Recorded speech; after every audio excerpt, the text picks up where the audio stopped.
तो इसलिए हम सवाल भी उठा रहे हैं कि क्या परिवारवाद की वजह से लोकतंत्र जो है वो कमजोर हो रहा है, और क्या कुछ प्रतिक्रिया आई है नेताओं की, ये भी सुन लीजिए।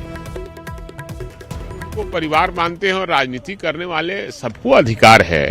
अगर परिवार के हर व्यक्ति राजनीति में इंटरेस्ट लेता हो तो फिर उसको अगर कोई पद मिलता हो तो उसको राजनीति में पद से जोड़कर और परिवारवाद से जोड़कर नहीं चलना चाहिए। सभी पार्टी की अलग अलग पार्टियां होती है, अपना अपना उनकी राजनीतिक विचारधारा और अपना एजेंडा है।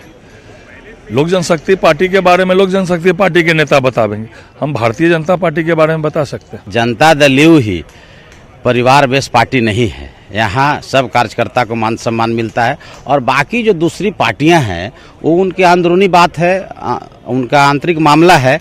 लेकिन एक बात तो सर्वविदित है कि परिवार से ऊपर कुछ पार्टियां हैं वो नहीं निकल पा रही हैं। यह चूंकि राजनीतिक दलों का आंतरिक मामला है, यह उनके विवेक पर है कि वो अपने संगठन का दायित्व, संगठन की जिम्मेदारी किन लोगों को दे। इस पर किसी को भी एतराज करने की आवश्यकता नहीं है। तो सवाल हमारा आप सबने समझ लिया होगा कि हम क्यों कह रहे हैं कि परिवारवाद से लोकतंत्र खतरे में है, लोकतंत्र कमजोर हो रहा है। और इस पर आज हम महाबहस करने वाले एक बड़ा पैनल भी हमारे साथ जुड़ा हुआ है। डॉक्टर अशोक कुमार है बीजेपी से नेता, राजीव रंजन है प्रवक्ता जेडीयू के, मृत्युंजय तिवारी प्रवक्ता आरजेडी के हमारे साथ फोन लाइन पर उपलब्ध है। हम कोशिश कर रहे थे कि वो सामने आए, लेकिन सामने नहीं आए, फोन पर जरूर मौजूद हैं। प्रेमचंद मिश्रा है एमएलसी कांग्रेस के। आप तमाम लोगों का बहुत बहुत स्वागत है। और सबसे पहले मैं मृत्युंजय तिवारी आपके पास ही आऊंगा। चलिए, हमारे साथ जुड़ नहीं पाए लेकिन कोशिश कर रहे हैं, उनसे जुड़ेंगे। प्रेमचंद मिश्रा, मैं आपके पास आता हूं। ये सवाल केंद्र में भी चलता है कि क्या परिवारवाद की पार्टी होगी, पार्टी में परिवारवाद है। बिहार में भी यही स्थिति देख रहे हैं। क्या ऐसा लग रहा है लोकतंत्र कमजोर हो रहा है?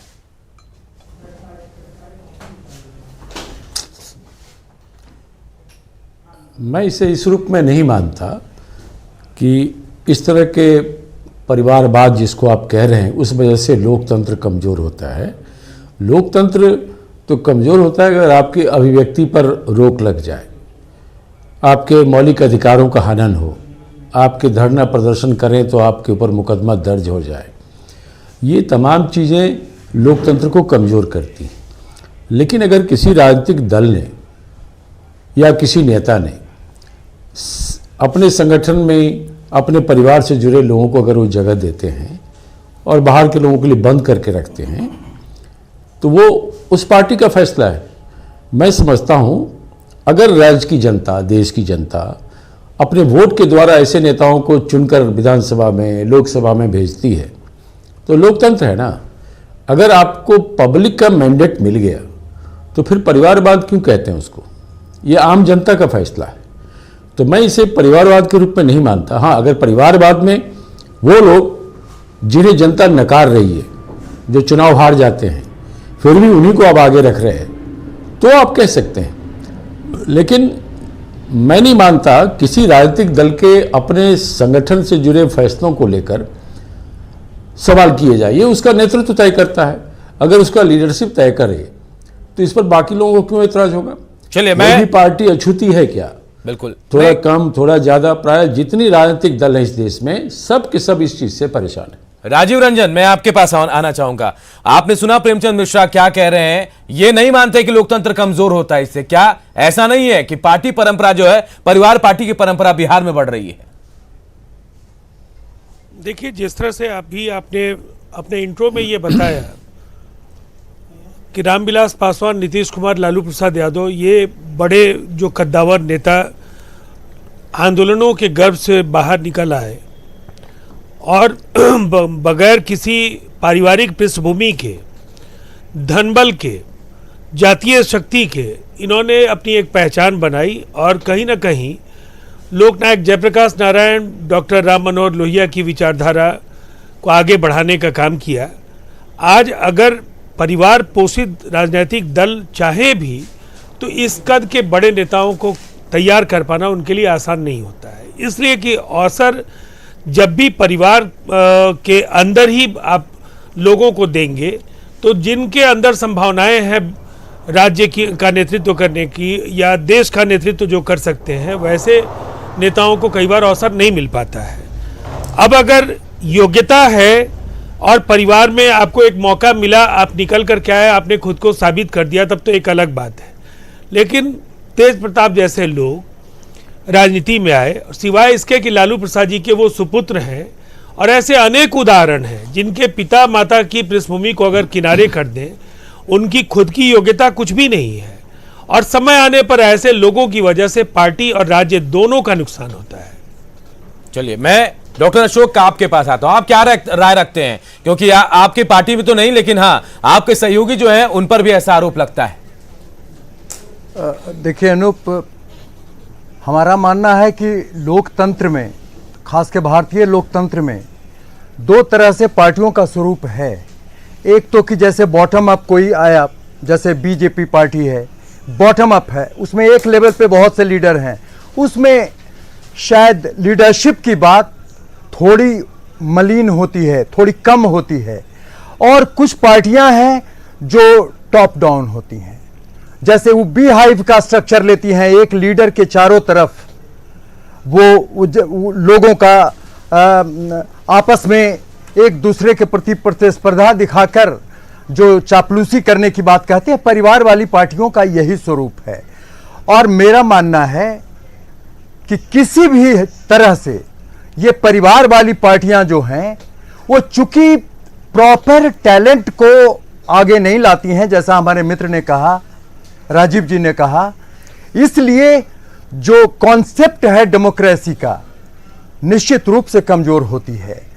क्यों? क्योंकि उसमें लीडरशिप बहुत ज्यादा हावी होता है।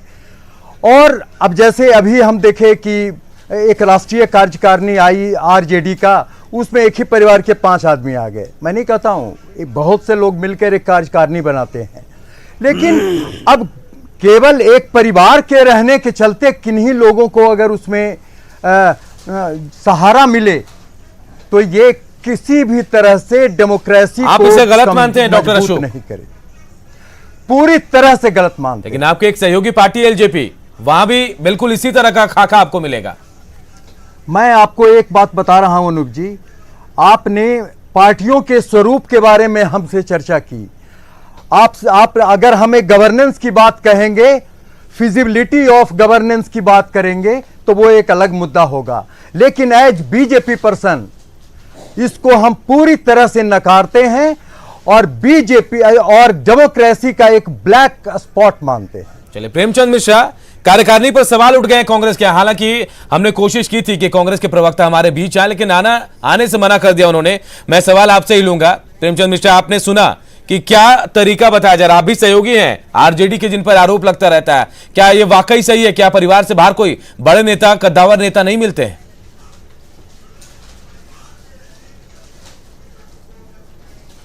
नहीं, मैं इसे नहीं मानता। देखिए, पार्टी अपना नेतृत्व तय करती है और जो लीडरशिप जो है वो पार्टी को कैरी करता है। मैं समझता हूँ कि राष्ट्रीय जनता दल हो या भारतीय जनता पार्टी हो, या आपने लोक जनशक्ति पार्टी का नाम लिया, तो इसमें कई जगह पर आप देखेंगे कि उनके नेतृत्वकर्ता के परिवार से जुड़े लोग प्रमुख भूमिका निभाते हैं, तो वो उस पार्टी का स्ट्रेंथ होता है। लेकिन हमें हंसी इस बात पर आती है कि अगर आरजेडी में ऐसा कुछ हो रहा है तो गलत है, और बीजेपी या बीजेपी के सहयोगी दल में ऐसा कुछ हो तो बड़ा ठीक है। तो ये परिभाषा कहीं से भी उचित नहीं है।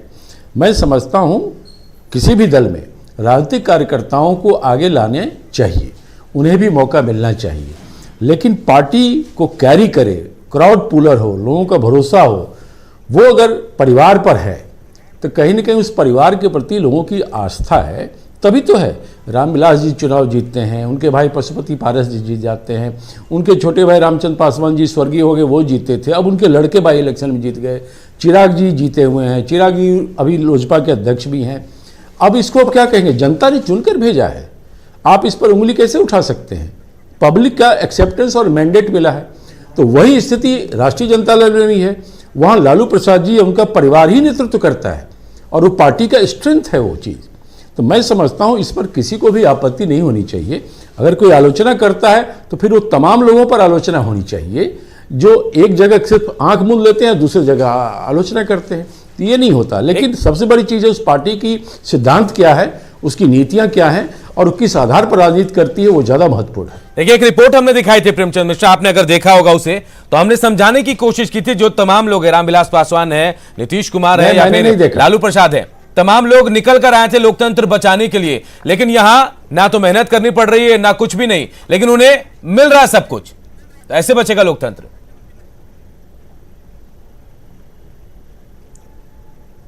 देखिए, मैं इसे ये नहीं मानता, मैं आपको पहले भी कहा था, जनता ने चुना है ना इन लोगों को।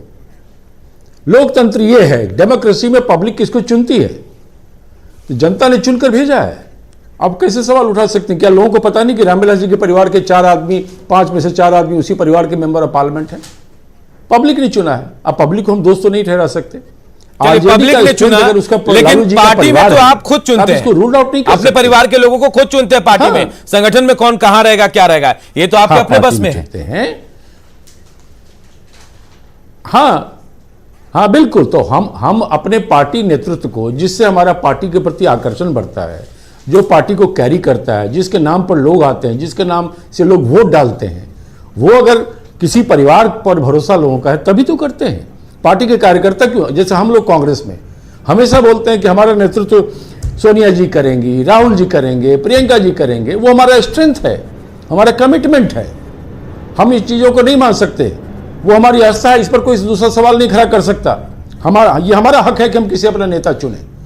वैसे आरजेडी में, वैसे एलजेपी में, वैसे बीजेपी में है, तमाम पार्टियां ऐसी हैं, क्षेत्रीय पार्टियां। तो आप जहां जाएंगे, इक्का दुक्का छोड़ दिए तो सब जगह जो नेतृत्व करता होता है उसी का परिवार, उसी से जुड़े लोगों का भरोसा वही होता है। चाहे आप बीजू जनता दल को देख लीजिए, तमिलनाडु की पार्टी में चले जाइए, आप केरला चले या कर्नाटका चले जाइए, इवन महाराष्ट्र चले जाइए, सभी जगह वो चीजें हैं। मैं हमें इन चीजों को, राजीव रंजन आपके पास आऊंगा। जो बातें प्रेमचंद मिश्रा कह रहे हैं, इत्तेफाक रखते हैं कि ऐसा ही होता है, या फिर आप मेहनत करते हैं, आपके बेटे आएंगे सामने तो उनको बैठे बिठाए सब कुछ मिल जाता है?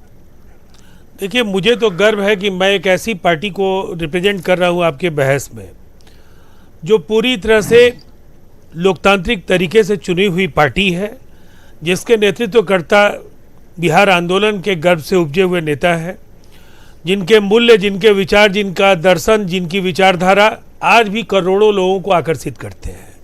यहाँ किसी भी सूरत में परिवारवाद या परिवारवादी जो मानसिकता है, जो कुनबा परस्ती है, उसको हमारी पार्टी ने बराबर नकारा है। लेकिन मैं एक ही बात कहना चाहूँगा कि कांग्रेस कैसे खुद को चलाना चाहती है ये उनकी मर्जी, लेकिन जनता के अंदर जो उत्तरोत्तर उनकी छवि का जो क्षरण हुआ है, जिस तरीके से उनकी पार्टी को जनता ने नकारना शुरू किया है, उसकी वजहों को भी ढूंढना होगा। कि राहुल गांधी से बेहतर कई कांग्रेस के वरिष्ठ नेता थे, जिनको नेतृत्व दे करके कांग्रेस के बेहतर तरीके से 130-35 साल पुरानी पार्टी को बेहतर तरीके से एक बड़े विपक्ष के तौर पर उभरने का मौका मिल सकता था।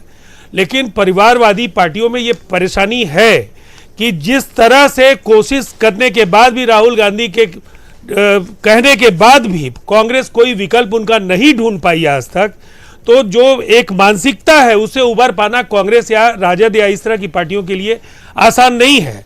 मुश्किल तब ज़्यादा बढ़ जाती है जब अयोग्य व्यक्ति को अगर किसी पार्टी की कमान मिल जाती है। योग्यता है तो फिर भी किसी तरीके से अपने चयन को वो सही साबित कर पाता है, लेकिन अगर अयोग्य है तो निश्चित तौर पर राज्य, देश और पार्टी सबका नुकसान होता है। राजीव रंजन, आपके सवाल का जवाब प्रेमचंद मिश्रा देंगे, कुछ कहना चाह रहे हैं? हाँ अनूप जी, मैं ये जोड़ना चाहता हूँ, राजीव रंजन जी बड़े कर्मठ नेता हैं जेडीयू के, मैं उनका बड़ा सम्मान भी करता हूँ। देखिए, किसी को योग्य अयोग्य ठहराने का पैमाना क्या होना चाहिए, number 1। Number 2, Rahul Gandhi ji Congress party के अध्यक्ष थे, अभी हमारी पार्टी के प्रमुख नेता हैं। यह फैसला कांग्रेस का है, इस पर आपको क्यों आपत्ति होगी?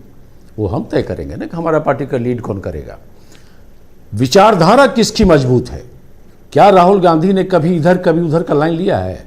कभी ये कहा है कि हम बीजेपी के साथ भी रहेंगे, बीजेपी से अलग भी हटे रहेंगे?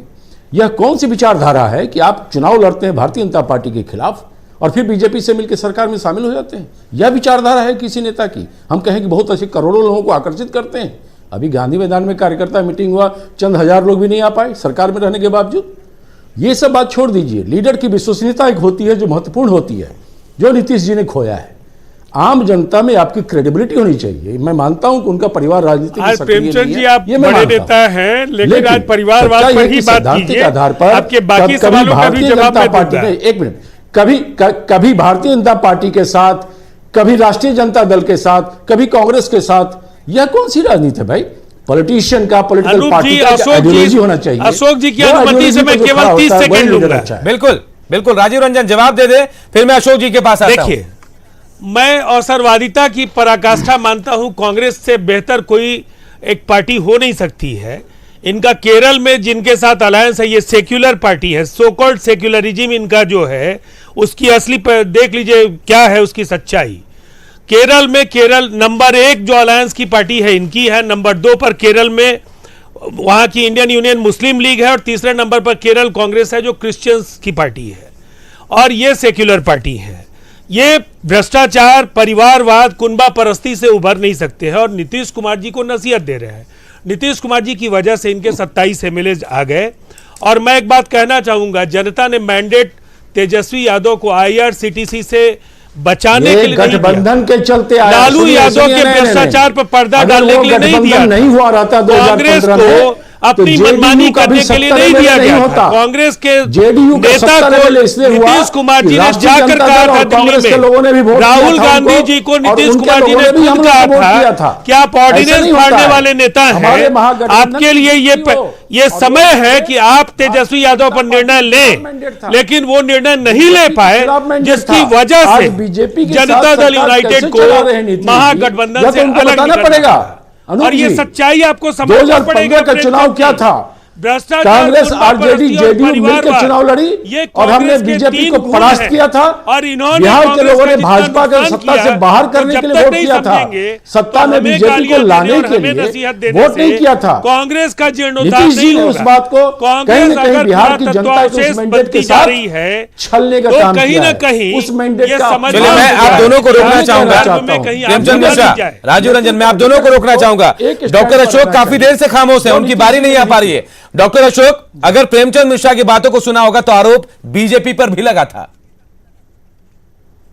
मैं आपको बतला दूं अनूप, पहले तो आप डिस्कशन जिस एब्सोल्यूट रूप में कर रहे थे, उस एब्सोल्यूट रूप में कहीं कोई गुंजाइश नहीं थी कि हमारे कांग्रेस के बंधु जो हैं वो इसको ऑफेंसिव लेते।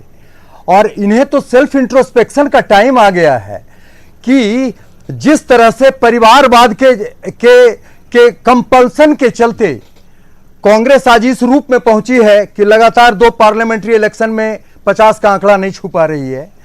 तो ये तो हर कांग्रेसी के लिए एक इंट्रोस्पेक्शन का वक्त है कि it is family rule only, जो इतना इनएविटेबल है कि सारे लोगों की वैचारिक ये विस्तार को भी पंगु बना रहा है। आ गई थी 2 एमपी से बीजेपी आगे बढ़ सकती है, तो हम तो बढ़ी है। 6 एमपी हम 2 एमपी से 0 नहीं हुई है। आप तो 2 पर चले आए थे। 2 पे आए नहीं थे, 2 पर थे।